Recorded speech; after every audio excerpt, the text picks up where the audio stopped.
Hey everybody, Bridget here to do a review for you all. Today I will be reviewing Witch and Wizard by James Patterson. This will be a spoiler-free review for the most part. I do have to say some of the things that happen at the beginning, but it's in the beginning of the story. It's not going to really spoil anything for you guys. I do have a full written review on my Goodreads page, which I will link down below if you want to check that out.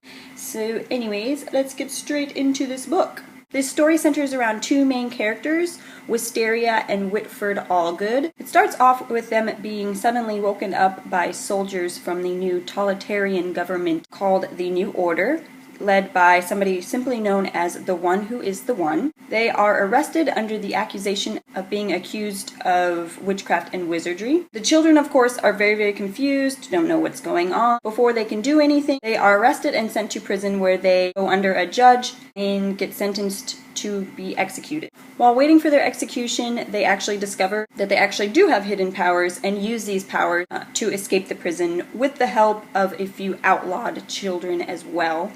They then use their powers to try and save their parents, who they think were also arrested by the government. I enjoyed this book a lot. However, I read this book during the booktubeathon, and this was my choice for listen to an audiobook. I did really like this book. However, I think I would have enjoyed it a little bit more had I actually read the physical book instead of listening to it. This was actually my very first audiobook. I've never listened to an audiobook before this, and I just don't think audiobooks are for me. I did like that Whit's character was narrated by Elijah Wood. However, I listened to this most while I was running errands or doing chores, and I found myself drifting to other things other than the story, and I would miss out on things that were said or things that happened, and then I would listen to it again and I would be like, when did that happen? And I would have to rewind it and go back, and it was kind of a pain to do that. So I liked the story, but I think that is why I gave this book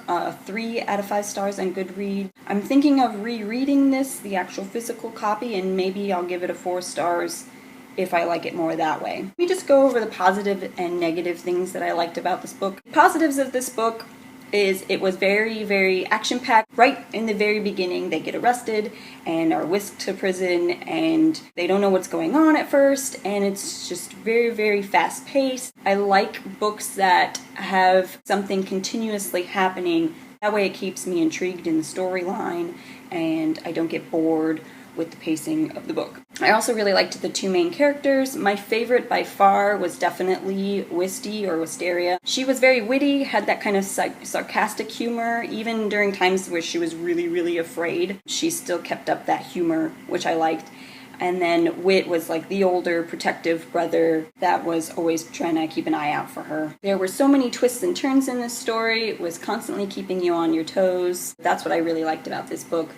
Some of the negative things that I didn't like about this book so much were the story is told through the POVs of both main characters, which I really, really like. That's not the negative about it. What I didn't like about the POV is that it would change every couple pages, and with every change of the POV, it was a new chapter. So although this book is about 300 pages, it's got like 104 chapters in it, because it would go like 1 or 2 pages and then a new chapter would start, and it would be through the other character's point of view. It's not that I didn't like that, I just thought, why did he do it that way? Why did they do a new chapter? And sometimes he would do a new chapter and it would still be through the same person's POV, but a new chapter, and I was just very confused as to why he did it that way. It didn't take away from the action in the story, I guess, but it still was really confusing to me. Also, although I loved both characters, I think the author favored the girl.